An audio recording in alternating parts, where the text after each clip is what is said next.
Hello and welcome to PGurus channel. I'm your host Sree Iyer. Today is the 89th episode of Global Daily Global Insights, and it is it is February the 2nd. I apologize. I have with me as always Sridhar Tityalaji, the in-house expert on various topics. We have a lot of things to cover today. We are going to hit the ground running. Sridharji, namaskar and welcome to DGI.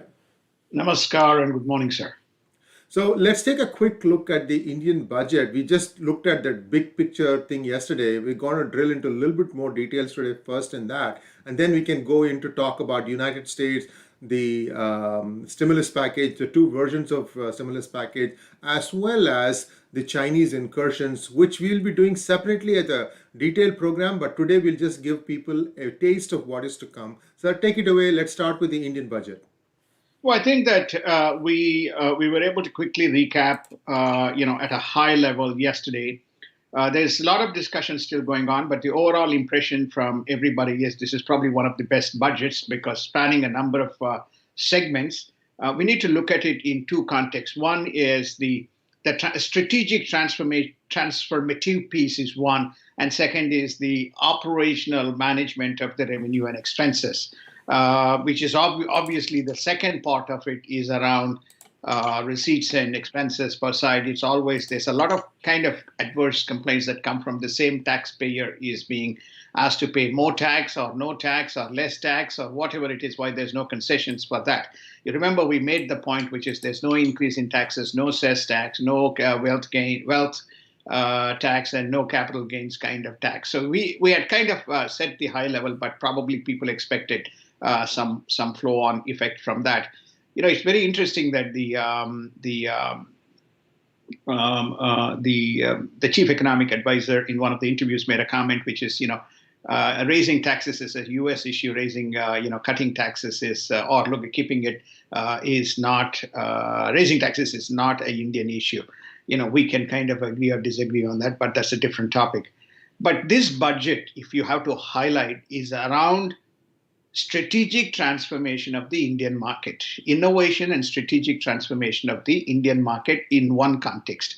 The second main theme is around the capital formation, right? The capital formation historically has been limited borrowing by India from domestic, predominantly through issuance of bonds and tax bonds and that kind of stuff.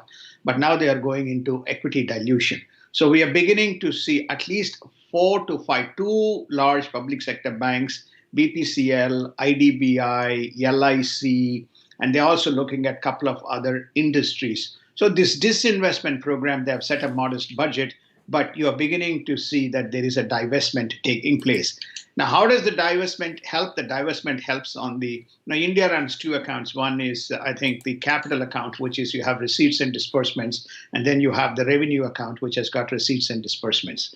So this is about when you are doing a large expansion program, then you see what the source of funds is. So recapitalization of the balance sheet, formation of the infrastructure bank, then expansion of the defense programs, potentially laying the framework for the MSME segment.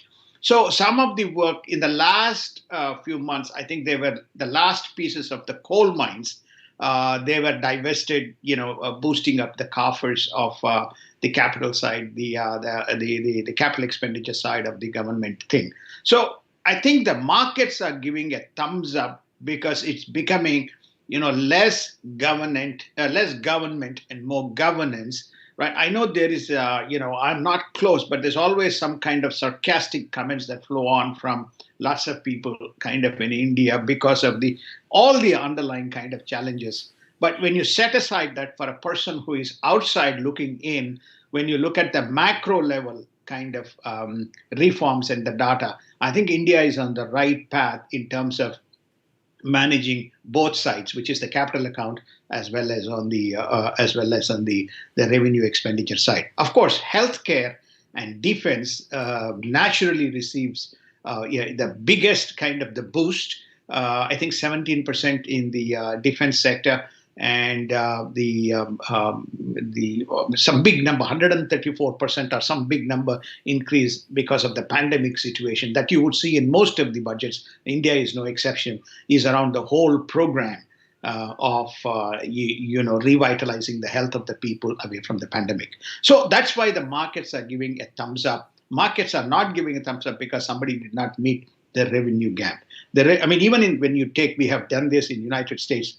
It is the fiscal balance sheet is purely a measure of understanding where the capital is getting allocated and what the implications are to the GDP. We'll cover this separately in a topic. But overall, transformation, innovation, the focus all gets big ticks on the Indian budget side.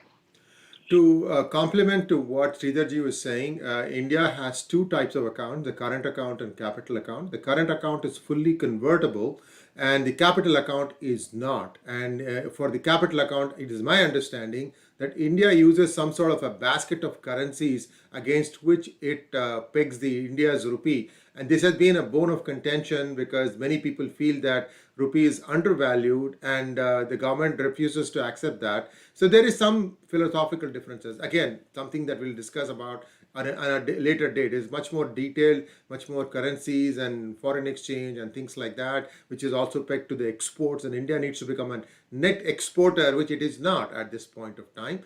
And let us hope that the vaccine industry, the pharma industry will make India the net exporter. That is just my hope. So let us go on to the United States. Now there are two stimulus bills making the rounds. One that the GOP wants to put out and one that the Democrats are trying to put out. And I think there are moves on part of the Democrats to try and proceed on their own even without the support of the Republicans. We knew that the Vice President Kamala Devi Harris has the casting vote in Senate to get them a simple majority, but I did not expect them to use this astra so soon. Well, I think the progressive agenda of the Democrats is wide open, explicit, and the whole election campaign, especially the Georgia state runoffs for the Senate, was focused on getting the majority and breaking the filibuster and casting this vice presidential vote so to get the agenda going.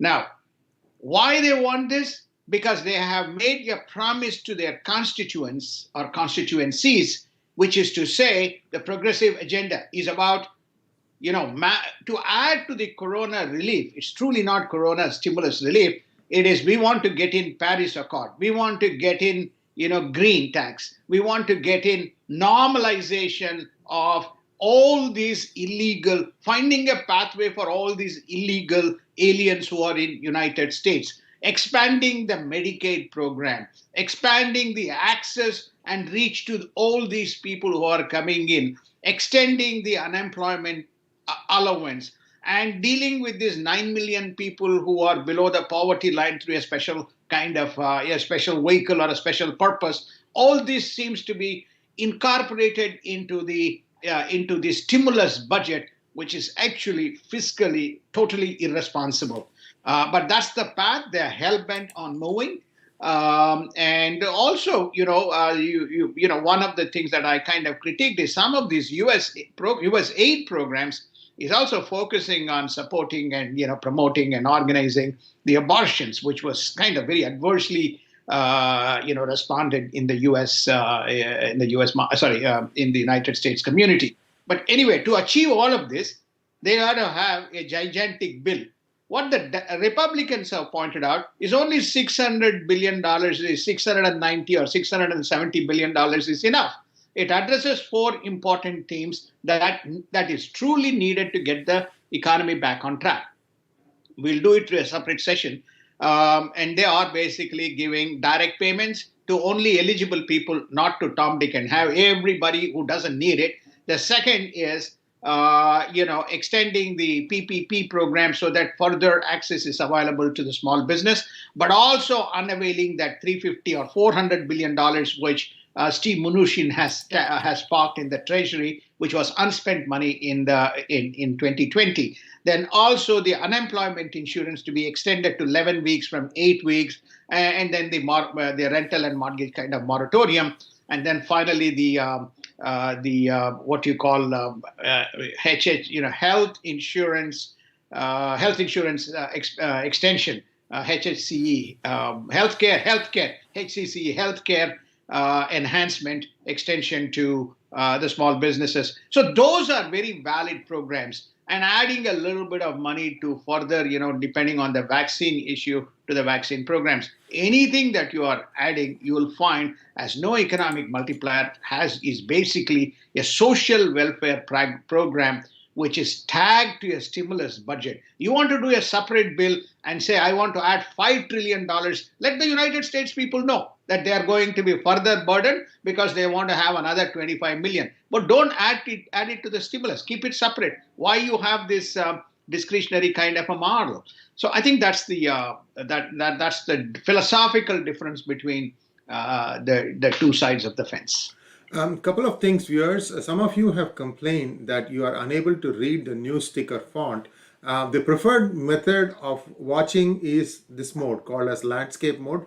Don't watch it like this. It will not be able to render the fonts in the proper size. Please watch it in what is called as landscape mode. And moving on, sir, we have, again, viewers, we have a plan to come back to you on a detailed assessment of what gives the biggest bang for the buck from the stimulus programs, and that will be a data-driven session. As always, Sridharji will be leading that effort. It is going to be happening either tomorrow or the day after, in just next couple of days, because we are going to drill down to the details. Data is our primary driver. Data is truth. That is what is going to set us free. That is what is going to make sure that no pork spending, no specific segment appeasement will not be tolerated, will not be, at least we will not stop it, but at least we'll be able to shine a spotlight on that to know that the American people are being taken for a ride. They are a very, very patient, very forgiving lot. They will take any amount of abuse from their leaders, but that's a matter for a different day. Let's move on to global news, sir. What I'd like to do first is to set the stage for a simple drawing on where China is now performing all these incursions. What we have identified is 8 different incursions that are happening at this point of time. I would urge viewers to take a look at the sunburst chart that is on the screen now, and you can see that India is facing 3 different places incursions from China. One is along the Indo-Pak border. The other is in the line of actual control in Ladakh. We also know in Ladakh there are 2 places that skirmishes have already taken place. One is in Galwan and other is near Pangong Tso, where India has got a strategic height, but India has lost some area one more time. No matter how much the country sugarcoats it, India is steadily losing territory to China, and strangely the Indian government doesn't even want to take the name of China, just keeps saying that there is land incursion. Again, that is a matter of debate for a different day. Now, if you look at the other places, in Thailand, with Thailand, there is a dispute about Mekong River, and with Philippines, Spratly Islands, with Indonesia, South China Sea, with Japan, East China Sea, with Taiwan, Pratas Island. So you can see that this octopus, because there are 8 different places that we have highlighted, is just spreading, and we will be using this chart to try and hone in on more details on where all these things are happening. But to add to more about this, Sridharji, you have in fact a detailed diagram showing what are all the different ways in which China incurred into these sections, including their route maps, isn't it? It is. It is. I think that we would probably cover this, as you rightly said, in a much more elaborate session. The basic thematic here is you have effectively 4 major passages. One is roadways, incursion on the roads. For example, that China passing through, from Tibet passing through all the way Leh into Pakistan occupied Kashmir, into via Gilgit, going all the way into Karachi. The digital as well as the Belt Road. That is a land incursion, and then the incursion into Arunachal is a land incursion. Then similarly, if you want to go into ocean incursion, which is South China Sea, if you want to have a rail incursion, is the new railroad link that they are building, from all the way from going from Pakistan to Iran to Turkey into Europe, which will be connecting into the Pakistan leg of the Belt Roadway. So you have the railroading. Then you have the river incursion. The river incursion is happening around the Mekong River on one side, and then of course you have the upper Himalayan water system. They are trying to build dams and mitigate the issues and aggravate the problems for India in terms of the water tables and water systems in the upper Himalayan region. So you can see we'll present this in detail because of the time issues, but two important matters I want to kind of leave on before we kind of wrap up on China. One is there is now a very, very open and bickering. There was yesterday, February 1st evening, there was a presentation at the US-China Business Council, where people have raised the issue and said, where people have raised the issue from the Chinese side and said, it's time that the strategic mismanagement of China is reset by United States. Also, it's time US follows the rules of CCP. Now, this is a very broad, and I've tweeted about this, broad and provocative kind of a posture that has been taken. So they said, don't come and advise us on Hong Kong, Xinjiang or Uyghur or Tibet. Don't come and advise. So somebody has to come up and say, get off the backs of the South China Sea, get off the backs of the Indian Ocean. Now that today, the latest, as we kind of get into this session, I heard now they're kind of ratcheting up this agreement with Maldives on the Indian Ocean. Maldives 1.3 million people, but they're now saying they have a FTA agreement which is signed in 2019. So therefore, we are going to extend ourselves into Indian Ocean. So this is what Jake Sullivan said, that we have to rebut with a narrative. We don't have one as yet. We'll take a quick look at the other things that are happening. And the most important thing that Secretary of State said was that Iran is weeks away from becoming an atomic power. So this is now an admission coming on the heels of what the Israelis said, I think last week or the week ago, when we touched upon it. So things are heating up in Iran also, so we have to see how that plays out. Viewers, we are coming to the end of our session today. So you want to take a quick look at the markets, where crude is headed, and then we can call it a wrap? Yes, I think the markets were buoyant yesterday on the back of no bad news. No news is good news, right? So the markets were back up around 220 points, and the strategic rationale that the markets advocating was that it's a repositioning, that was happening because of highly imbalance, created by certain specific trades in the market, which created the volatility. And there, generally you have the animal spirits mindset. So you saw the markets kind of gyrate. As far as the crude is concerned, it's very reflective that you will begin to see the crude tick as the Biden effect comes into play. The Biden effect is that, the new leases have been stopped. Keystone pipeline has been stopped. And for what is further in store, we don't know. You would have seen, since we started to track, the number slowly has pegged up from almost $38, $39. Today, the crude is at $54. Thank you very much, sir. And that brings us to an end of today's episode. Please do subscribe to our channel. You can see the subscribe that shows up at the bottom right of your screen all through these videos. And anytime you can subscribe to our channel.